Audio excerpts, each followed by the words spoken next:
Pinocchio, the magic coin.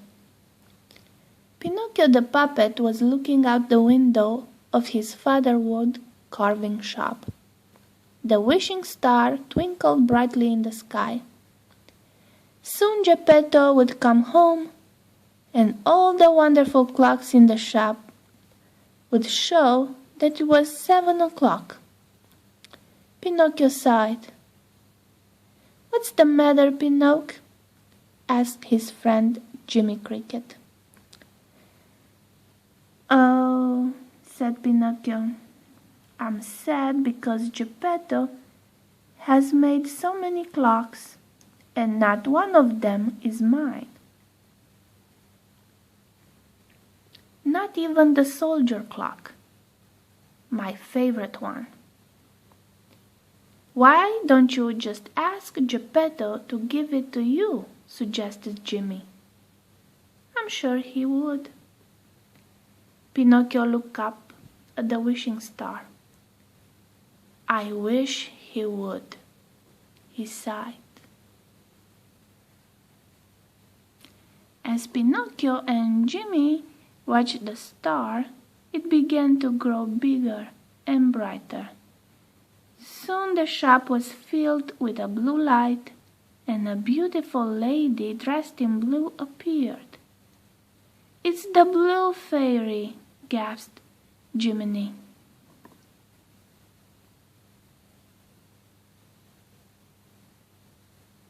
The fairy bent over and gently touched Pinocchio's hand with her magic wand. Then she spoke. "I heard your wish, Pinocchio, and I'm going to grant it. Look in your hand."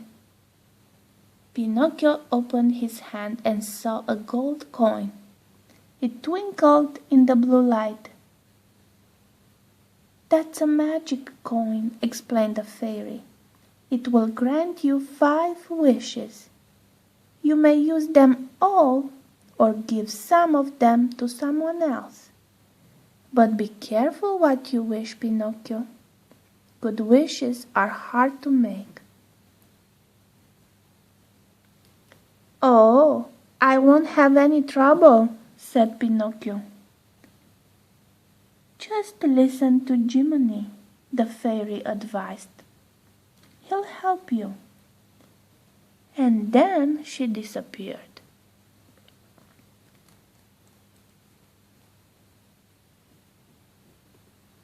Suddenly all the clocks began to tell the hour.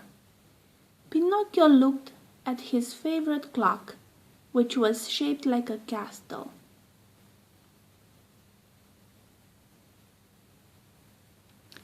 A little drawbridge came down, and out marched a group of toy soldiers.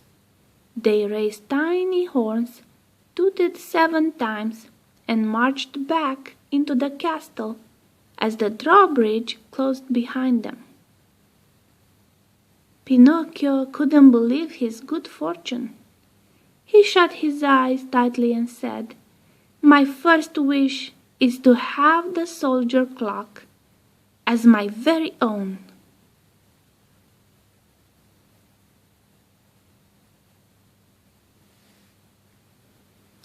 At that moment Geppetto came in the door and gave his son a hug. "Pinocchio," he said, "you have been very good lately, and I want to reward you. You may have my soldier clock." Pinocchio looked at Jiminy. "My first wish came true," he whispered.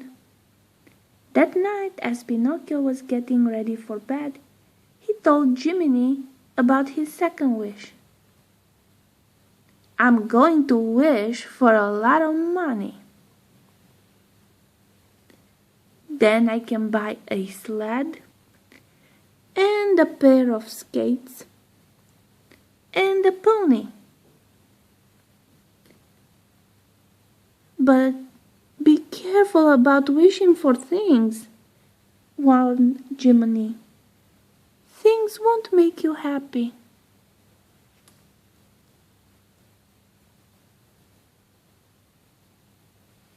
The next morning, Geppetto went out and left Pinocchio in charge of the shop. The little puppet was sweeping the floor when a customer came in. He went straight to Pinocchio's soldier clock. "I must have this clock," he said. "I'm sorry," said Pinocchio. "It isn't for sale." "I'll pay you twice the price," said the man.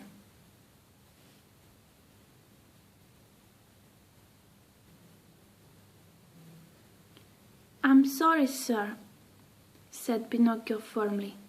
"It's my very own clock, and it is not for sale." "I'll give you 5 times the price," the man said. "I must have it." That was just too tempting for Pinocchio. All that money would buy the sled and the skates and a pony too. "Sold," said Pinocchio sadly. The man gave Pinocchio the money and left, happily carrying the puppet's favorite clock.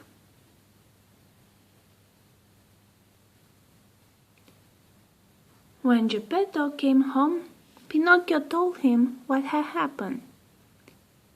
"I'm sure going to miss the clock, father." "I'll miss it too," sighed Geppetto. "I wish I had it back," said Pinocchio. Then he realized he had just made his 3rd wish. And that very moment the man who had bought Pinocchio's clock came into the shop. "I bought this clock today," the man said to Geppetto. "But when I got home, it wouldn't run." "Oh, that's no problem. We'll be happy to give you your money back," answered Geppetto.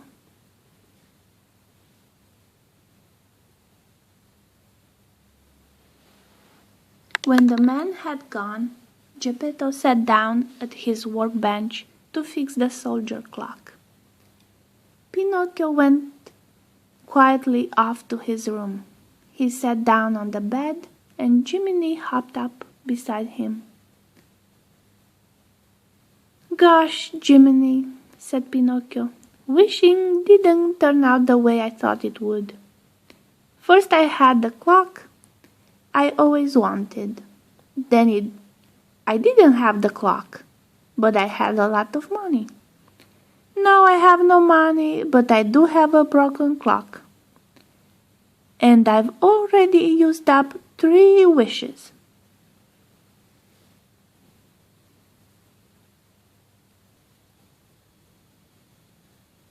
Pinocchio took the magic coin out of his pocket and walked over to the window. "What are you going to do?" asked Jiminy. "I'm afraid to make any more wishes," Pinocchio answered. Then he tossed the coin out the window.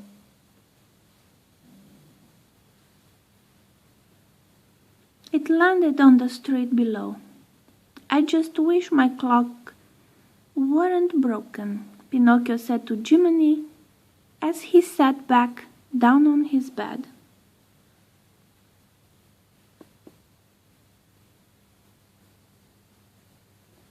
Just then Geppetto called up the stairs to his son. "Pinocchio, good news! Your favorite clock is working again." Pinocchio and Jiminy raced down the stairs. They got to the workshop just in time to watch the toy soldiers march out the clock and tooted their horns 4 times for 4 o'clock. Jiminy smiled. Pinocchio's 4th wish had come true, just as the blue fairy has promised. But what would become of the 5th wish?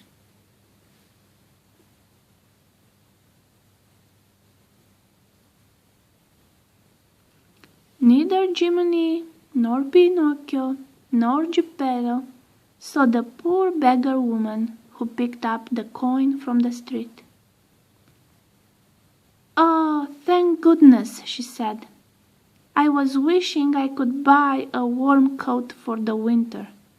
Now I can.